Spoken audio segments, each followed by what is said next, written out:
बिस्मिल्लाहिर्रहमानिर्रहीम। अस्सलाम वालेकुम स्टूडेंट्स। आज हम सेल कंपोनेंट्स को कंटिन्यू रख रहे हैं। यूकैरियोटिक सेल के अंदर सेलुल साइटोप्लाज्मिक पोर्शन के अंदर जो ऑर्गेनेलीज हैं उनको हम स्टेप वाइज पढ़ रहे हैं। एंडोप्लाज्मिक रेटिकुलम पढ़ा, राइबोसोम पढ़ा। आज हम मेन गोल्जी बॉडी पढ़ रहे हैं, मेन ऑर्गेनेली है। इसकी हिस्ट्री अगर हम देखें डिस्कवरी पॉइंट ऑफ व्यू से, तो सबसे पहले जॉर्ज साइंटिस्ट था, उसने इसको डिस्कवर किया था। उसके बाद कमाइलो गोल्जी एक साइंटिस्ट था, उसने उल्लू के नर्व सेल के अंदर इसको डिस्कवर किया था और इसका नाम अपने ही नाम पे रखा, गोल्जी बॉडी भी कहते हैं इसको, गोल्जी अपरेटस भी कहते हैं इसको, गोल्जी कम्प्लेक्स भी कहते हैं। 3 नाम हैं गोल्जी के बेस पे, Golgi body, Golgi apparatus, Golgi complex, 3 name है। उसके बाद एक और साइंटिस्ट था बेकर ने इसका नाम रखा था लिपोकॉन्ड्रिया, जैसे माइटोकॉन्ड्रिया है तो इसी बेस पे इसने रखा था लिपोकॉन्ड्रिया। उसके बाद एक और साइंटिस्ट था पर्नर ने प्लांट सेल के अंदर इसको डिस्कवर करके इसको डिक्टोसोम्स नेम दिया, डाइकाटियोसोम्स भी कहते हैं उसको, वो नाम रखा पर्नर ने। तो ये हिस्टोरिकल पॉइंट है गोल्जी बॉडी की। उसके बाद अगर इसका स्ट्रक्चर देखें तो इसके अंदर भी 3 टाइप के स्ट्रक्चर आपको मिलेंगे। फर्स्ट सिस्टर्नी,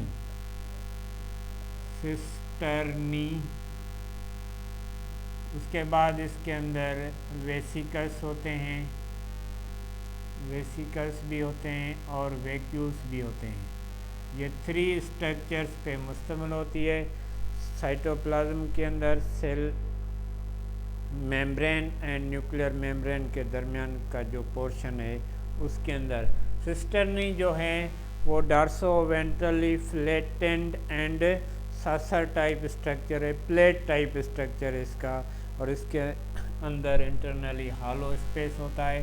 तो सेल फॉर एग्जांपल ये सेल का न्यूक्लियस है, ये सेल मेम्ब्रेन है जिसको प्लाज्मा मेम्ब्रेन भी कहते हैं। ठीक है बेटा, प्लाज्मा मेम्ब्रेन। अब क्या होता है कि जो प्लेट लाइक स्ट्रक्चर है उसका एक साइड कॉन्वेक्स होता है, दूसरा होता है कॉन्वेक्स। तो न्यूक्लियस की तरफ जो इसका पोर्शन होता है वो कॉन्वेक्स होता है, और सेल मेम्ब्रेन की तरफ जो पोर्शन होता है सिस्टर्नी का वो कॉनकेव होता है। सिस्टर्नी का अगर हम स्ट्रक्चर देखें तो ये बिल्कुल डार्सो वेंट्रली फ्लैटेंड टाइप स्ट्रक्चर का वैसी टाइप की सिस्टर्नी होती है। ये कॉन्वेक्स है, इसका कॉन्वेक्स है, और ये कॉनकेव है, कॉन्वेक्स एंड कॉनकेव पोर्शन। यह सिस्टर्नी न्यूक्लियर मेम्ब्रेन के अपर सरफेस पे प्रोड्यूस होती है और ये छोटी होती है। उसके बाद इसकी साइज़ भी बढ़ती रहती है और ये तकरीबन सेल के अंदर 6 से 7 सिस्टर्नी मिलके ये गोल्जी अपरेटस का एक पोर्शन बना रहे हैं। ये 7 सिस्टर्नी मिलके। अब सेल मेम्ब्रेन की तरफ जो सिस्टर्नी होती है वो बड़ी होती है, उसके बाद छोटी, उसके बाद छोटी, उसके बाद छोटी, इस तरह से ये एक रो बन जाती है। जब ये रो बन जाती है, रो के दरमियान का स्पेस, इसको सिस्टर्नी कहते हैं, सिस्टर्नी। और 2 सिस्टर्नी के दरमियान गैप होता है, इंटरनल सिस्टर्नल स्पेस, ICS कहते हैं इसको। स्पेस जो होता है, गैप होता है, 2 सिस्टर्नी के दरमियान गैप होता है, उसको ICS कहते हैं, इंटर सिस्टर्नल स्पेस जिसको कहते हैं, ICS। अब इन ICS के दरमियान कुछ एलिमेंट्स भरे हुए होते हैं जो इन सिस्टर्नी को जोड़ते हैं। फॉर एग्जांपल अगर हम 7 प्लेट्स मिला के हवा में फेंकेंगे तो वो सारी सेपरेट हो जाएंगी, और हमें पता है कि साइटोप्लाज्म के अंदर मूवमेंट होती है जिसको साइक्लोसिस कहते हैं, और इन मूवमेंट की वजह से ये सेपरेट न हो जाए, उस सेपरेशन से बचने के लिए सिस्टर्नी के दरमियान जो स्पेस है उसके अंदर क्या होता है, एलिमेंट होता है, जिस उस एलिमेंट को कहते हैं ICE, इंटर सिस्टर्नल एलिमेंट कहते हैं इसको। उसके बाद क्या होता है कि वो पोर्शन जो प्लाज्मा मेम्ब्रेन के तरफ होता है वो मैच्योरेशन फेज कहलाता है, मैच्योरेशन फेज। और न्यूक्लियर मेम्ब्रेन के तरफ जो फेस होता है गोल्जी बॉडी की सिस्टर्नी का जो छोटा होता है उसको फॉर्मेटिव फेज कहते हैं, फॉर्मेशन फेज, फॉर्मेशन फेस भी कहते हैं इसको। ठीक है बेटा, तो फॉर्मेशन इसकी स्टार्टिंग जो है न्यूक्लियर मेम्ब्रेन के करीब होती है और ये रो बन के आ जाती हैं प्लाज्मा मेम्ब्रेन तक। तो मैच्योरेशन फेस में जो सिस्टर्नी मैच्योर होती है तो इनसे वेसिकल्स की प्रोडक्शन होती है, वेसिकल्स बनते हैं। और वेसिकल्स किस प्रोसेस से बनते हैं, बडिंग प्रोसेस से बड प्रोड्यूस होता है। फॉर एग्जांपल इस सिस्टर्नी के अंदर ये मटेरियल भरा हुआ है, क्योंकि ये मटेरियल को पैक करती है, पैकेजिंग फैक्ट्री भी कहलाती है ये। ठीक है बेटा, और इस पैकेजिंग पॉइंट ऑफ व्यू से जब बडिंग होती है तो ये वेसिकल्स प्रोड्यूस कर देती है, सिस्टर्नी ख़त्म हो जाती है और वेसिकल्स बन जाते हैं, फिर इसकी जगह पे दूसरी आ जाती है। इस तरह इसकी कंटिन्यूटी है। बडिंग से ये वेसिकल्स बनते हैं और वेसिकल्स के अंदर ये यूज़फुल मटेरियल जो है वो भरा हुआ होता है, जो यूज़ करता है, यूटिलाइज करता है, सेलुलर ऑर्गेनेल्स के अंदर यूज़ हो रहा है लाइफ की मेंटेनेंस के लिए। तो ये वेसिकल्स भी बन रहे हैं। और दोनों साइड जो मैच्योरेशन फेस के हैं, फॉर्मेटिव फेस के नहीं, मैच्योरेशन फेस, उसके अंदर वैक्यूल्स होते हैं। और वैक्यूल्स का कोई फंक्शन नहीं होता, ये इजाफी वैक्यूल्स बडिंग प्रोसेस से बनते हैं इन वेसिकल्स से। ठीक है, तो वैक्यूल, सिस्टर्नी एंड वेसिकल्स पे ये गोल्जी बॉडी मुश्तमिल होती है। और ये इसकी जो अमाउंट है, तादाद है, वो डिपेंड करती है सेल के फंक्शन पे। जिस सेल के अंदर एक्टिविटीज़ ज़्यादा होती हैं, मीन्स फंक्शनल एक्टिविटीज़ ज़्यादा होती हैं, वहाँ पे ये ज़्यादा होते हैं, मीन्स इनका तादाद वेरिएबल होता है। कुछ सेल्स के अंदर कम भी होता है, कुछ के अंदर ज़्यादा। ये डिपेंड करती है फंक्शन ऑफ सेल पे। तो ये स्ट्रक्चर है गोल्जी कॉम्प्लेक्स का, गोल्जी बॉडी का, गोल्जी अपरेटस का और डायकार्टियोसोम्स का।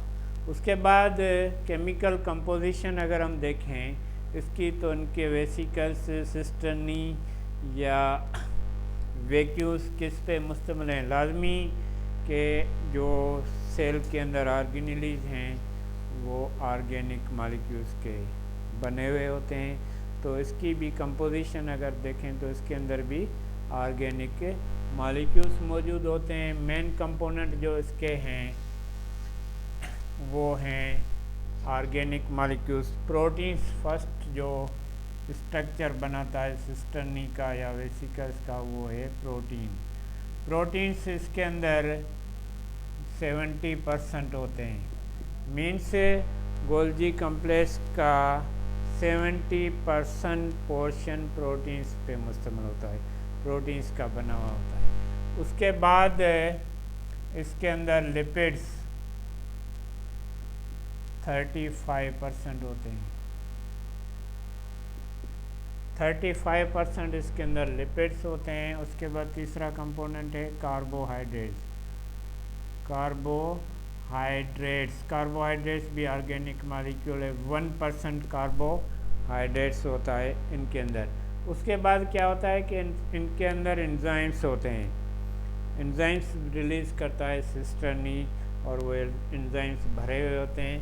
उन एंजाइम्स के अंदर मशहूर जो एंजाइम है टीपीपी है और ग्लाइकोजन ट्रांसफरेस एंजाइम से ग्लूकोज 6 फास्फेट जो ग्लाइकोलाइसिस में सेलुलर रेस्पिरेशन में इन्वॉल्व होता है। NADH2B5 रिड्यूसेस एंजाइम्स भी इसके अंदर मौजूद होता है। तो केमिकल कंपोजिशन में मेन कंपोनेंट प्रोटीन्स हैं इसका, सेकंड पे लिपिड्स है और थर्ड पे कार्बोहाइड्रेट्स होते हैं। ये मिल के इसकी सिस्टर्नी भी बना रहे हैं। सिस्टर्नी से बडिंग से वेसिकल्स बनते हैं एंड वैक्यूल्स बनते हैं। तो मेन जो स्ट्रक्चर है गोल्जी बॉडी का वो सिस्टर्नी पे मुश्तमिल होता है।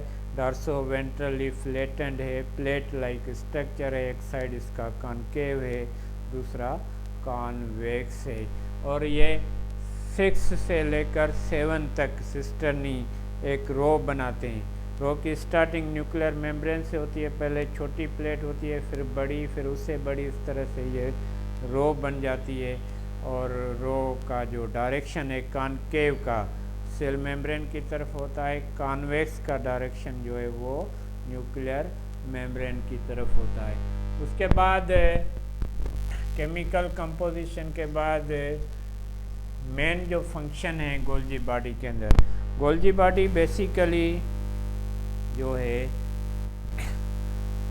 फैक्ट्री है। जिस तरह राइबोसोम हमने पढ़ा प्रोटीन फैक्ट्री है, इसी तरह ये जो गोल्जी बॉडी है ये पैकेजिंग फैक्ट्री है। मीन्स जो मटेरियल्स बना रहे हैं, राइबोसोम बना रहा है, वो भी एंडोप्लाज्मिक रेटिकुलम के थ्रू ट्रांसपोर्ट होकर सिस्टर्नी में आ जाता है, वहाँ पे वो पैक होता है। लिपिड्स भी आ जाते हैं।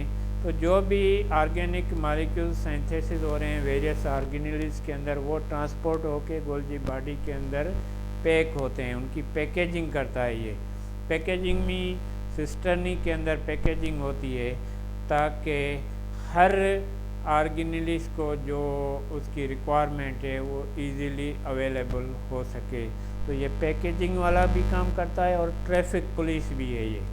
ट्रैफिक पुलिस जब रश हो जाती है ना गाड़ियों की, तो गाड़ियों को रोक लेता है, स्टेप वाइज रोड पे वो परमिशन देता है गाड़ियों को चलने की।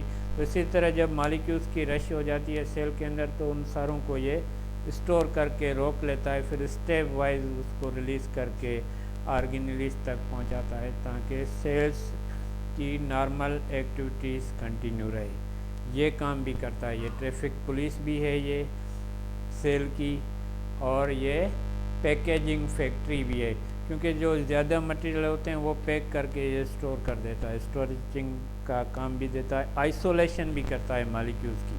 For example proteins, lipids, carbohydrate एक साथ इंटर हो रहे हैं तो उनको आइसोलेट करता है। एक के सिस्टर्नी के अंदर कार्बोहाइड्रेट्स आ जाते हैं पैक होके, एक के अंदर प्रोटीन्स में सेपरेट हो जाते हैं, एक के अंदर लिपिड्स आ जाते हैं। तो इस तरह से ये आइसोलेशन भी करता है, पैकेजिंग भी करता है, स्टोर भी करता है। ये मेन फंक्शन है। उसके बाद ये कंजुगेटेड जो मॉलिक्यूल्स बनते हैं, जिस तरह कार्बोहाइड्रेट्स एंड प्रोटीन्स मिलके ग्लाइकोप्रोटीन्स बना रहे हैं, लिपिड एंड कार्बोहाइड्रेट्स मिलके ग्लाइकोलिपिड्स बना रहे हैं, उनकी सिंथेसिस जो होती है वो भी इसके अंदर होती है। फॉर एग्जांपल प्रोटीन जो है, प्रोटीन्स कहाँ पे बन रहे हैं? राइबोसोम के अंदर बन रहे हैं। राइबोसोम के अंदर जैसे ही प्रोटीन बनेगा तो राइबोसोम इसको रिलीज़ करेगा किसकी तरफ? एंडोप्लाज्मिक रेटिकुलम जो रफ है उसके अंदर इसकी रिलीजिंग होगी। जैसे ही इसकी रिलीजिंग होगी तो उसके अंदर क्या होता है कि फ्यूजन की एडिशन होगी प्रोटीन्स के साथ, और फ्यूजन की जैसे एडिशन होगी तो ईआर जो है वो रिलीज़ करेगा इसको किसके अंदर? सिस्टर्नी के अंदर। सिस्टर्नी किसकी? गोल्जी बॉडी की। और जैसे ही ईआर रिलीज़ करता है तो इसके साथ एक कार्बोहाइड्रेट्स का टाइप है जिसको सिएटिक एसिड, सिएलिक एसिड कहते हैं। सिएलिक एसिड, उसकी एडिशन होगी। जैसे सिएलिक एडिशन की एडिशन होती है इसके साथ प्रोटीन के साथ, ये कार्बोहाइड्रेट्स का टाइप है। तो इस सिस्टर्नी के अंदर ये सिएलिक एसिड की प्रोटीन्स के साथ एडिशन होती है तो प्रोडक्ट बनता है ग्लाइकोप्रोटीन। ये कंजुगेटेड मॉलिक्यूल है। तो इस तरह से कंजुगेटेड मॉलिक्यूल। लिपिड्स की अगर हम देखें तो ये लिपिड्स कहाँ पे बन रहे हैं, स्मूथ एंडोप्लाज्मिक रेटिकुलम के अंदर लिपिड्स की सिंथेसिस होती है। जैसे लिपिड बनेगा SCR के अंदर तो ये लिपिड को रिलीज करेगा। कहाँ पे रिलीज करेगा, सिस्टर्नी के अंदर। ये रफ में नहीं जाएगा, डायरेक्ट स्मूथ एंडोप्लाज्मिक रेटिकुलम से गोल्जी बॉडी के सिस्टर्नी के अंदर आएगा, सिस्टर्नी के अंदर आ जाएगा। और सिस्टर्नी के अंदर जैसे ही ये आएगा तो इसके साथ जो है वो कार्बोहाइड्रेट्स का मोनोसेक्राइड मिलेगा, कार्बोहाइड्रेट्स का मोनोसेक्राइड्स मिलेगा। तो ये बनेगा क्या, ग्लाइकोलिपिड। तो ग्लाइकोलिपिड की कंजुगेटेड मॉलिक्यूल्स की जो फॉर्मेशन होती है सेल के अंदर, वो भी कहाँ पे होती है, गोल्जी बॉडी के अंदर। ये मेन फंक्शन है गोल्जी बॉडी के। उसके बाद प्रोटीन्स का हमें पता है कि प्रोटीन्स बन रहे हैं कहाँ पे, प्रोटीन्स कहाँ पे बन रहे हैं, राइबोसोम के अंदर बन रहे हैं। जैसे राइबोसोम प्रोटीन्स को बनाएगा तो ये रिलीज करेगा एंडोप्लाज्मिक रेटिकुलम। और ये जो एंडोप्लाज्मिक रेटिकुलम है ये कहलाता है रफ एंडोप्लाज्मिक रेटिकुलम। और लिपिड्स जो रिलीज होते हैं वो स्मूथ में होते हैं, और प्रोटीन्स जो रिलीज होते हैं वो रफ एंडोप्लाज्मिक के अंदर। क्योंकि एंडोप्लाज्मिक रेटिकुलम हम पढ़ चुके हैं, दो टाइप के हैं, रफ एंड स्मूथ, ठीक है ना। तो रफ के थ्रू ये प्रोटीन्स आएगा कहाँ पे, सिस्टर्नी, सिस्टर्नी के अंदर आएगा। और सिस्टर्नी के अंदर जैसे ही ये एंडोप्लाज्मिक रेटिकुलम के थ्रू प्रोटीन्स आएगा तो सिस्टर्नी के अंदर प्रोसेस होगा बडिंग का। फॉर एग्जांपल इसमें ये प्रोटीन्स भर गए हैं, बडिंग से ये कन्वर्ट हो गया। फॉर एग्जांपल ये एक वेसिकल, ये दूसरा वेसिकल, ये तीसरा वेसिकल, ये चौथा, ये पांचवा, ये 5 वेसिकल बन रहे हैं बडिंग से, सिस्टर्नी से। और इसमें क्या भरा हुआ है, प्रोटीन्स भरे हुए हैं। क्योंकि ये पूरा वेसिकल जब प्रोटीन से भर जाता है तब कोई भी मटेरियल सिस्टर्नी के अंदर फुल हो जाती है ना सिस्टर्नी, तो बडिंग के थ्रू कन्वर्ट होना शुरू हो जाती है वेसिकल्स के अंदर, टूटना शुरू हो जाती है। और जैसे ही बडिंग बनेंगी तो बडिंग के अंदर ये प्रोटीन्स आ गए।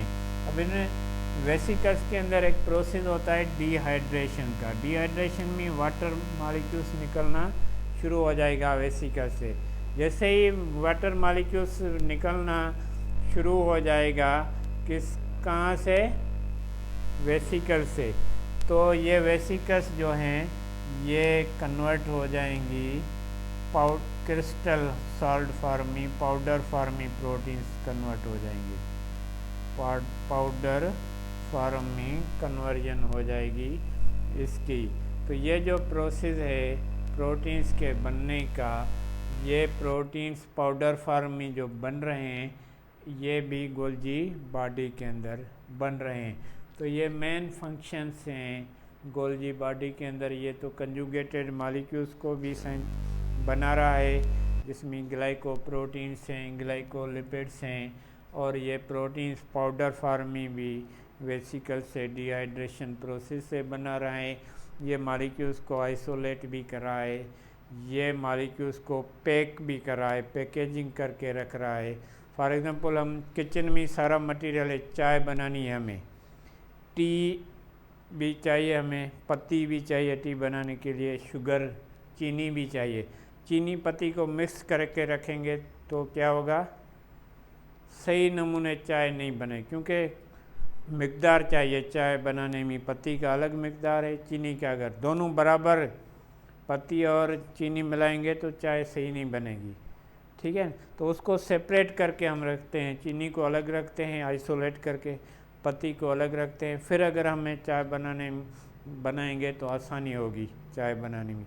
इस तरह ये इसके अंदर जो भी मटेरियल्स आते हैं सिस्टर्नी के अंदर, तो ये आइसोलेट करके पैक करता है, पैक करके स्टोर करता है, जिसके बेस पे इसको पैकेजिंग फैक्ट्री भी कहते हैं। उसके बाद मॉलिक्यूल्स को मेंटेन करता है, कंट्रोल करता है, इसकी ट्रैफिक को कंट्रोल करता है। ये ट्रैफिक पुलिस भी कहलाता है सेल की। तो ये सारा इंट्रोडक्शन है गोल्जी बॉडी का, और कल कंटिन्यू रखेंगे दूसरी